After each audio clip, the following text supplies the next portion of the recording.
সম্প্রতি আমার সঙ্গে একজনের দেখা হলো, একজন ছাত্রের বাবা। তিনি বলছেন যে তার ছেলে সব বিষয়কেই ভালোবাসে, কিন্তু ইংরেজি পড়তেই তার যত অনীহা।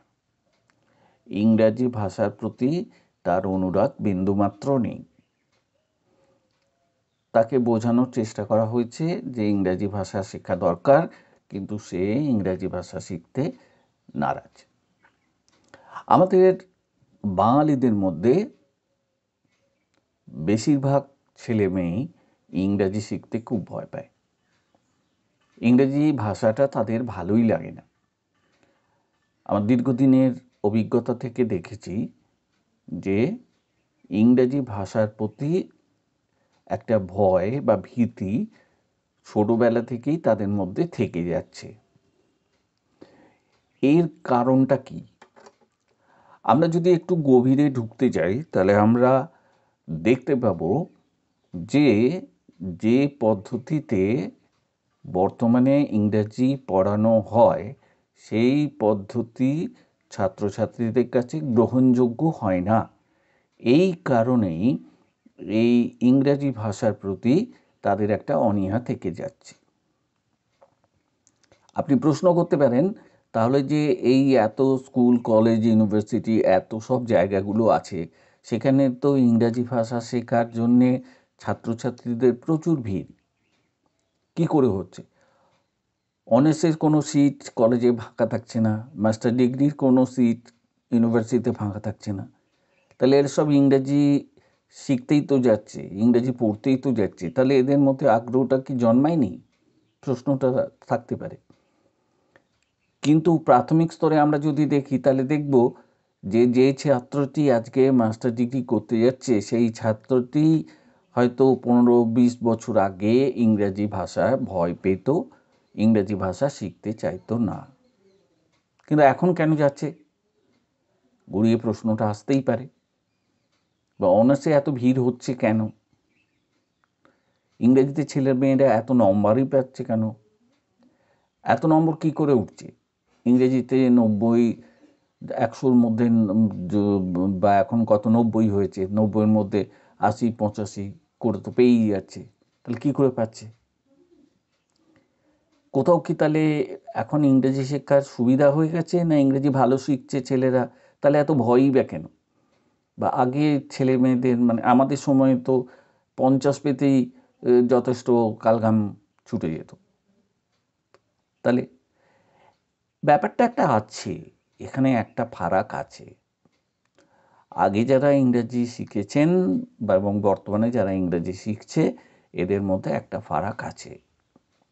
বর্তমানে যেরকমভাবে ইংরেজি পড়ানো হয়, আগে যেরকমভাবে ইংরেজি পড়ানো হতো, দুটোর মধ্যে ফারাক আছে। আমরা যদি একটু ভালোভাবে অনুধাবন করার চেষ্টা করি, তাহলে সেই ফারাকটা বুঝতে পারবো।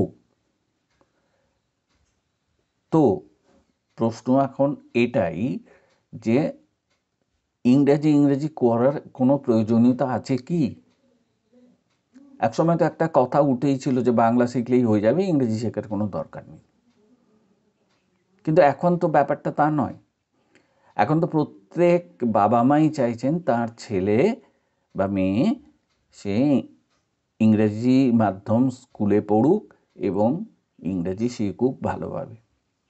কেননা এইটা এখন সবার কাছেই একটা খুব গুরুত্বপূর্ণ ব্যাপার। প্রত্যেকে চান নিজের ছেলে মেয়েকে খুব ভালোভাবে ইংরেজি শিখিয়ে খুব উচ্চ শিক্ষার দিকে নিয়ে যেতে।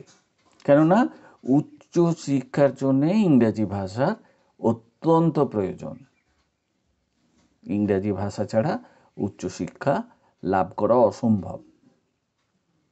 এখানে বাংলার কোনো ব্যাপার নেই। তাহলে কি আমরা বাংলা ভাষা শিখবো না? শিখবো, নিশ্চয়ই শিখবো, শেখার প্রয়োজনও আছে। যদি অনেকে গর্ব করে বলে না আমার ছেলে বাংলা জানে না, আমার মেয়ে বাংলা জানে না, বাংলা বলতে পারে না, বাংলা লিখতে পারে না, বুঝতে পারে না, এগুলো কথার কথা নয়, এগুলো হতেই পারে না, এগুলো যুক্তিযুক্ত নয়, অবান্তর কথাবার্তা। বাঙালির ছেলে আমি বাংলায় কথা বলতে পারবো না, যদিও আমি ইংরেজি মাধ্যম স্কুলে পড়ি, তাহলে সেটা কোনো কথার কথা নয়। ইংরাজি মাধ্যম স্কুলে পড়লেও বাংলা শেখানো উচিত বলেই আমার মনে হয়। কারণ প্যারালেলি দুটো ভাষা যদি না শেখা যায় তাহলে দুটো ভাষার মধ্যে অগ্রগতি হবে না, দুটো ভাষাতেই কাঁচা থেকে যাবে সবাই, যেটা বর্তমানে হচ্ছে।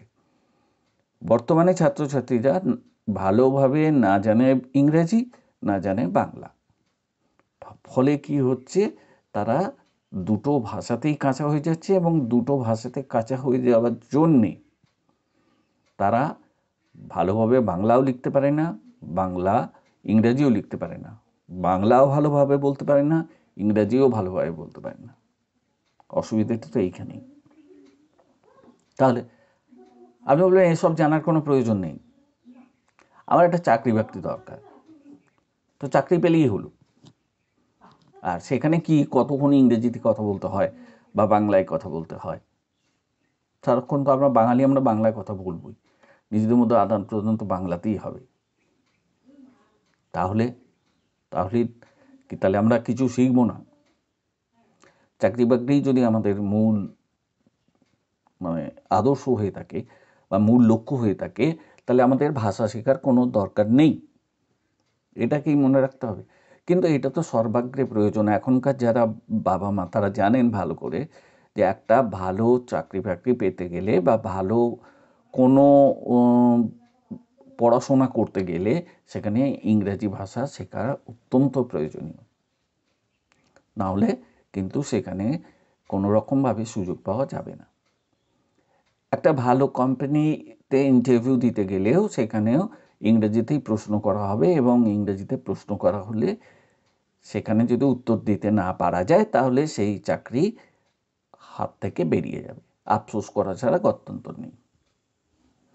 এই যে বিভিন্ন রকমের সমস্যা আমাদের সামনে আজকে দাঁড়িয়ে আছে, এই বাঙালি সমাজের সামনে দাঁড়িয়ে আছে, বাঙালি ছেলেপুলেদের সামনে দাঁড়িয়ে আছে, এর হাত থেকে বেরোনোর কি কোনো উপায় নেই? নিশ্চয়ই আছে, সেটাই খুঁজে বার করতে হবে। আর সেই কাজটাই আমাদের মধ্যে কেউ করতে পারছেন না, কেননা আমাদের যে পাঠ্যক্রম সেই পাঠ্যক্রমের মধ্যে সঠিক শিক্ষণ পদ্ধতি নিয়ে কোনো ব্যাপার নেই, আলোচনা নেই। কতগুলো বই আছে সেগুলো পড়ানো হবে, তারপর সেইগুলো থেকে পরীক্ষা নেওয়া হবে। ইংরাজি ভাষাটা শেখানোর কোনো যুক্তিযুক্ততা আছে বলে বর্তমান শিক্ষক মহল মনে করেন না। তাহলে কি করা যাবে? তাহলে করার কি কিছু নেই? এই রাস্তা তো একটা খুঁজে বার করতে হবে, কেননা ইংরেজি ভাষাটা তো শেখা অত্যন্ত জরুরি। ইংরেজি ভাষা না শিখতে পারলে তো কোনোরকমভাবে যে ইংরেজি এমনিতেই বলা হয় কি না ওয়ার্ল্ড ল্যাঙ্গুয়েজ, পৃথিবীর ভাষা, তাহলে আপনি পৃথিবীর সঙ্গে যদি যোগাযোগ রাখতে চান তাহলে তো ইংরেজি শিখতেই হবে। আর যদি বলেন না আমি শিখবো না, পৃথিবীর সঙ্গে যোগাযোগ রাখবো না, সেটা স্বতন্ত্র ব্যাপার, সেটা আপনার ব্যক্তিগত ইচ্ছা, আপনি নাও শিখতে পারেন। ইংরেজি ভাষা না শিখে কি কেউ কাজকর্ম চালাচ্ছেন না, বা কেউ কি রুজি রুটির ব্যবস্থা করতে পারছেন না, সেটা নয়। কিন্তু বর্তমান প্রেক্ষিতে যখন আমরা বলছি গ্লোবাল ভিলেজ, সেখানে তো ইংরেজি ভাষা শেখার একটা অত্যন্ত গুরুত্বপূর্ণ ব্যাপার থেকে যাচ্ছে। তাহলে আমি যদি ইংরেজি ভাষাটা ভালোভাবে শিখতে না পারি তাহলে আমি কিভাবে গ্লোবাল ভিলেজে বাস করব? তো এইটাই গেল সাম্প্রতিককালে সবথেকে বড় প্রশ্ন। ইংরেজি ভাষা শেখা কিভাবে যাবে, কেন শিখবো নাই বা কেন, ইত্যাদি নানা রকমের প্রশ্ন। এখন এই ব্যাপারগুলো নিয়ে আলোচনা করতে গেলে অনেক আগে হাঁটতে হবে। বলে এই প্রসঙ্গে আলোচনা করতে গেলে পুরনো দিনে যেভাবে ইংরেজি শেখানো হতো তার কথা বলতে হবে। বর্তমান দিনে কিভাবে ইংরেজি শেখা যায় তার সঙ্গে একটা সাযুজ্যতার ব্যাপার পাওয়া যায় কিনা সেটা খুঁজে দেখতে হবে যে বর্তমানে যেভাবে ইংরেজি পড়ানো হচ্ছে আর আগে যেভাবে ইংরেজি পড়ানো হতো, তো এই দুটোর মধ্যে কোনো মিল আছে কিনা। যদি মিল থাকে তাহলে ভালো, তাহলে এখন ছেলেমেয়েরা কেন ভালো ইংরেজি শিখছে না? আর যদি মিল না থাকে, এটা স্পষ্টতই সত্য যে মিল পাওয়া যাচ্ছে না। আগেকার ছাত্রছাত্রীরা ইংরাজি যেটুকু জানে সেটুকু শিখেছেন, তারা তারা ভালো ভালো জায়গায় আজকাল চাকরি বাকরি করছেন এবং তারা স্ব জায়গায় প্রতিষ্ঠিত, শুধুমাত্র তারা ভালো ইংরেজি জানে। আপনি যে কোনো একজন প্রাচীন ব্যক্তি যার বয়স এখন 70 তাকে কথা বলতে দেখুন, তিনি স্বচ্ছন্দ খুব ইংরেজিতে। তাকে যদি কোনো প্রশ্ন করা যায় তো তিনি ইংরেজিতে তার ব্যাখ্যা দিতে প্রস্তুত, কেননা তখন পড়াশোনাটা এরমভাবেই হতো। তার আগের যারা মানুষ তারাও এইভাবেই ইংরেজি শিখেছেন এবং অত্যন্ত শুদ্ধভাবে তারা ইংরেজি বলতেও পারেন, লিখতেও পারেন। কিন্তু বর্তমানে এই ব্যাপারটা কিন্তু একদমই দেখা যাচ্ছে না। এক একটা জায়গায় এক একটা দরখাস্ত লেখানোর জন্য এক একজন বিশিষ্ট মানুষের কাছে লোককে যেতে হয়। এই কারণটা কেন? সেখানে সবাই তো মাস্টার ডিগ্রি হোল্ডার আছে, অনার্স ডিগ্রি হোল্ডার আছে, তা সত্ত্বেও বিশেষ বিশেষ মানুষের কাছে তাদের দৌড়তে হচ্ছে কেন? কেন সেই সব শিক্ষাপ্রাপ্ত ছেলেমেয়েরা ইংরাজি লিখতে পারছে না? কোনো ইন্টারভিউয়ে তারা স্বচ্ছন্দে ইংরেজি বলে নিজের জায়গাটা দখল করতে পারছে না। কোথায় তাদের অসুবিধাটা? কেন এই অসুবিধাটা তাদের ফেস করতে হচ্ছে? এই অসুবিধার মুখোমুখি হওয়ার কারণ কি? এখন একটা ব্যাপার যেটা রয়েছে, যে কারণটা এখন সাধারণভাবে বলা হচ্ছে যে আগে যেভাবে ইংরেজি পড়ানো হতো এখন সেভাবে ইংরেজি পড়ানোর কোনো দরকার নেই। অত গ্রামারটা আমার তুলে রেখে দিলেই হবে, গ্রামারের কোনো প্রয়োজন নেই। বেসিক কিছু জিনিস জানা দরকার, যেগুলো জানলেই আপনি ইংরেজি শিখে যাবেন। কেউ বলে 3 মাসে ইংরেজি শেখা যাবে, কেউ বলেন 6 মাসে ইংরেজি শেখা যাবে, কেউ বলেন যে এই 15-20 দিনের মধ্যে ইংরেজি শিখিয়ে দেবো, মাস্টার করে দেবো, ইংরেজি ভাষায় আপনি মাস্টারি করতে পারবেন। মাস্টারি মানে আমি এই প্রসঙ্গে বলছি যে ইংরেজি ভাষায় আপনি দক্ষ হয়ে যাবেন, সড়গড় হয়ে যাবেন, লিখতেও পারবেন, বলতেও পারবেন। এটা কি সম্ভব এসব বলা? আপনি গ্রামার জানবেন না, আপনি গ্রামার শিখবেন না, আপনি ইংরেজিতে 6 মাসের মধ্যে ইংরেজি বলতে পারবেন, লিখতে পারবেন, এটা মেনে নেওয়া যায়? ব্যাপারটা অপ্রাসঙ্গিক মনে হচ্ছে না? অন্তত আমরা যারা একটু প্রাচীন দিকে ইংরেজি শিখেছি তারা তো আমরা এই কথাটাই বলবো। তো আমরা তো প্রয়োগ করে দেখতে চেয়েছি যে ইংরেজি ভাষাটা এইরকমভাবে শেখানো হোক, কিন্তু তারা যদি এই ব্যাপারটায় আগ্রহী না হয় তাহলে ইংরেজি শিখবে কি করে? আর বর্তমান যুগে শিক্ষণ পদ্ধতি কী সেটা আমার জানা নেই। যদি সেটা প্রাসঙ্গিকই হবে তাহলে বর্তমান যুগে ছাত্রছাত্রীরা ইংরাজি বলতে পারছে না কেন, লিখতে পারছে না কেন? কারণ আমার এক মাস্টারমশাই বলেছিলেন, তুমি যখনই যে কোনো জিনিস আন্ডার দ্য সান তুমি তার বিষয়ে লিখতে পারবে এবং সেইটা ভালো করে বোঝাতে পারবে মানুষজনকে ইংরেজিতে, তখনই তুমি জানবে যে তুমি ভালো ইংরেজি শিখেছ। যদি সেটা না পারো তাহলে তোমার ইংরেজি শেখা ব্যর্থ হয়েছে বলেই বুঝে নেবে। কথাটা তো অপ্রাসঙ্গিক কিছু নয়। যে কোনো ব্যাপারের ওপর আমি যদি ইংরেজিতে 2 লাইন না লিখতে পারলাম, দুটো কথা না বলতে পারলাম, তাহলে আমরা ইংরেজি শেখা কি হলো? এখন তো ব্যাপারটা হচ্ছে সেটা হচ্ছে বাংলা ভাষা নিয়েও সেই একই অবস্থা। আমরা বাঙালির ছেলে মেয়েদের মধ্যে, আমাদের মধ্যে যারা বাঙালি ছেলে মেয়ে, আমাদের সমাজে যে সমস্ত ছেলে মেয়ে বর্তমানে ঘুরে বেড়াচ্ছে, তারা কজন বাংলাতেই বা ভালো বলতে পারে? একটা অনুষ্ঠান সঞ্চালনা করার জন্য বাইরে থেকে লোক নিয়ে আসতে হয়, যিনি ভালো একজন বাচিক শিল্পী, ভালো বলতে পারেন। তো সেখানে কোনো ভালো ছেলে মেয়ে কি নেই, বা ভালো পড়াশোনা জানা ছেলে নেই যে তারা এই অনুষ্ঠানটা পরিচালনা করতে পারে ভালো বাংলা বলে? তারও অভাব রয়েছে। তাহলে এই অভাবটা কেন আমরা বাংলা বলতে পারছি না, কেন আমরা ইংরাজি বা বলতে পারছি না, আমাদের শেখার ঘাটতিটা কোথায়, অসুবিধাটাই বা কী, এই সব ব্যাপার স্যাপার নিয়ে আলোচনা। তো যাই হোক, আজকে এটা প্রারম্ভিক আলোচনা একটা করলাম মলয়বন্ধ ইউটিউব বাংলা চ্যানেলে। আপনাদের সবাইকে স্বাগত জানাই। যদি আমার এই আলোচনাটা আপনাদের ভালো লাগে তাহলে আমার চ্যানেলকে অনুগ্রহ করে সাবস্ক্রাইব করবেন।